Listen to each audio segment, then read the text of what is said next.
দিনটি ছিল আমাদের কলেজের শেষ দিন। কলেজের বাকি মেয়েদের মতোই আমিও খুব সুন্দরভাবে সেজেগুজে কলেজে আসছি।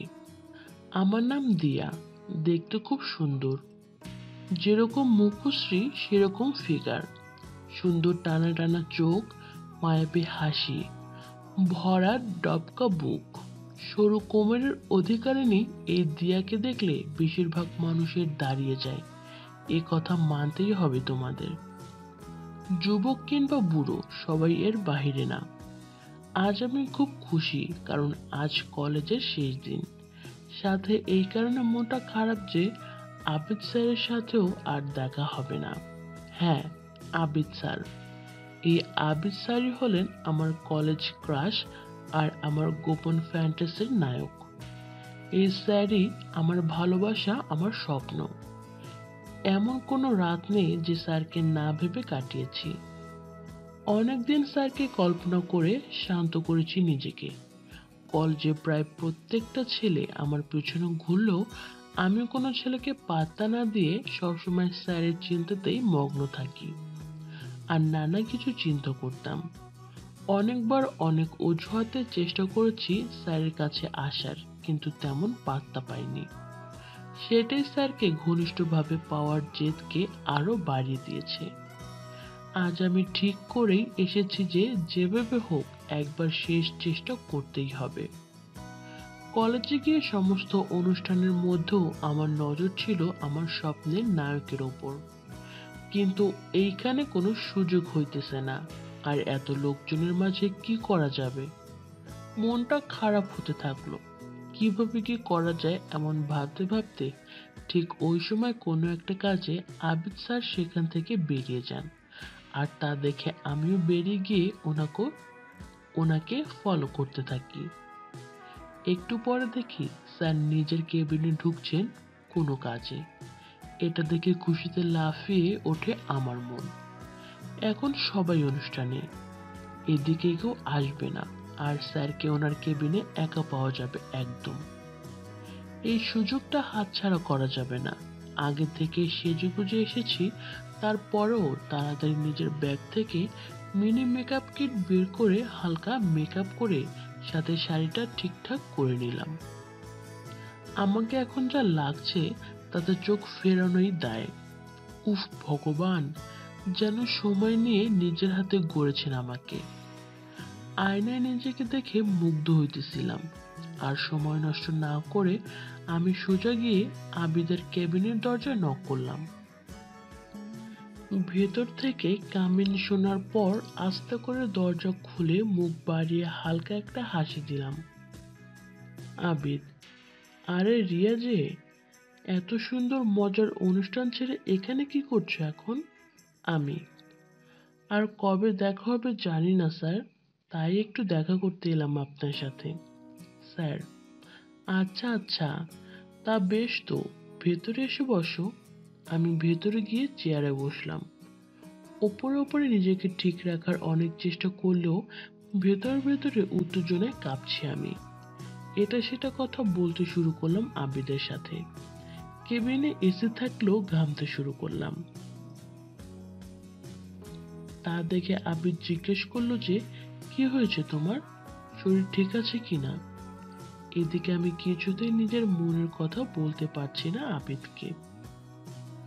অনেক কষ্টে আরো কিছুক্ষণ সময় কাটিয়ে এবার উঠতে হবে আমাকে। এদিকে আমি কিছুতেই নিজের মনের কথা বলতে পারছি না আবিদকে।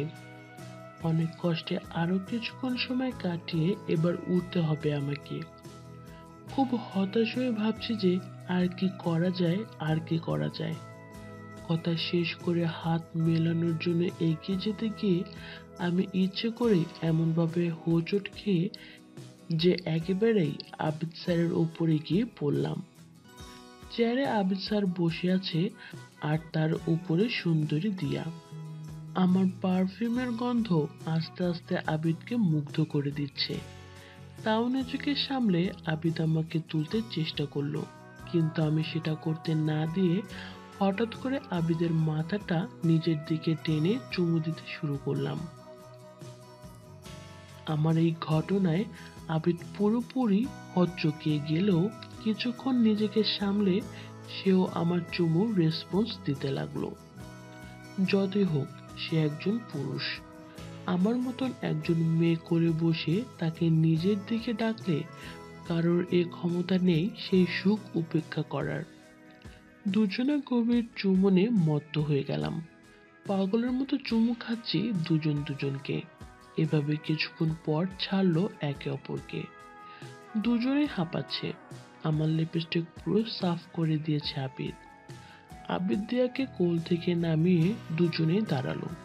আবিদ: এটা কি হলো দিয়া? এটা তো ঠিক না। আমি: ঠিক কিনা তা আমি জানি না স্যার, কিন্তু আমি আপনাকে ভীষণ চাই, একদম ঘনিষ্ঠভাবে চাই। আপনি আমার স্বপ্নের নায়ক। অনেকদিন থেকে চেষ্টা করছি আপনার কাছে আসার, কিন্তু পাচ্ছি না। আপনাকে খুব ভালোবাসি আমি। এটা বলেই আবার আবিদকে জড়িয়ে ধরে নিলাম। আর আবিদ নিজেও একটু আটকে না রেখে আমাকে আরো জোরে নিজের সাথে চেপে ধরল। সাথে সাথে আমার মন খুশিতে ভরে উঠল। জীবনের প্রথম কোনো ছেলেকে এভাবে জড়িয়ে ধরে সত্যি মহা আনন্দ, তার আগে জানতাম না। এভাবে কিছুক্ষণ পর আমাকে ছেড়ে দরজার সিটকানি লাগিয়ে আবিদ আমার কাছে এলো। আমার শাড়িটা একটানে খুলে ফেলে দিল নিজের চেয়ারে, আর সাথে সাথে নিজেরও সবকিছু খুলে ফেললো। ওর সুঠাম চেহারা এত কাছ থেকে এরকম ভাবে দেখে আর যেন থাকতে পারছি না। এক্ষুনি আবিদকে আমার ভেতরে চাই। এখানে আবিদ আমার দিকে এগিয়ে এসে আমাকে টেবিলের উপর বসিয়ে দিয়ে শুরু করলো টি-20 ক্রিকেট। স্যারের খেলার ধরন দেখে আমি তো কুপোকাত। বিভিন্ন স্টাইলে খেলতে শুরু করলো আমার সাথে। আমি সুখের আবেশে আবিদের মাথাটা চেপে ধরলাম। কি সুখ দিচ্ছেন স্যার, এত সুখ জীবনে পাইনি। দুজনেই পরম তৃপ্ত। ঘেমে একাকার হয়ে গেছি। এভাবে কিছুক্ষণ জড়িয়ে ধরে শুয়ে থেকে আমরা উঠে দুজন ঠিকঠাক হয়ে নিলাম। স্যারের কেবিন থেকে বেরোনোর আগে আবিদ আমার সাথে একটা লম্বা হাঁক করলো। দুজনে সেখান থেকে বেরিয়ে আলাদা আলাদা আবার অনুষ্ঠানে ফিরে গেল। দুজনের আজকের দিনটা সারা জীবন মনে থাকবে। এই ঘটনার পর 4 বছর পেরিয়ে গেছে। তারপর আর কখনো আবিদের সাথে দিয়ার দেখা হয়নি, কিন্তু এখনো ওই দিনের ঘটনা মনে পড়লে আমার ভিজে যায়। বন্ধুরা, কেমন লাগলো আমার এই ঘটনা? আরো নিয়মিত একের পর এক ঘটনা আসছে আমার চ্যানেলে, তাই দ্রুত সাবস্ক্রাইব করে ভিডিওতে একটা লাইক দিয়ে দিন।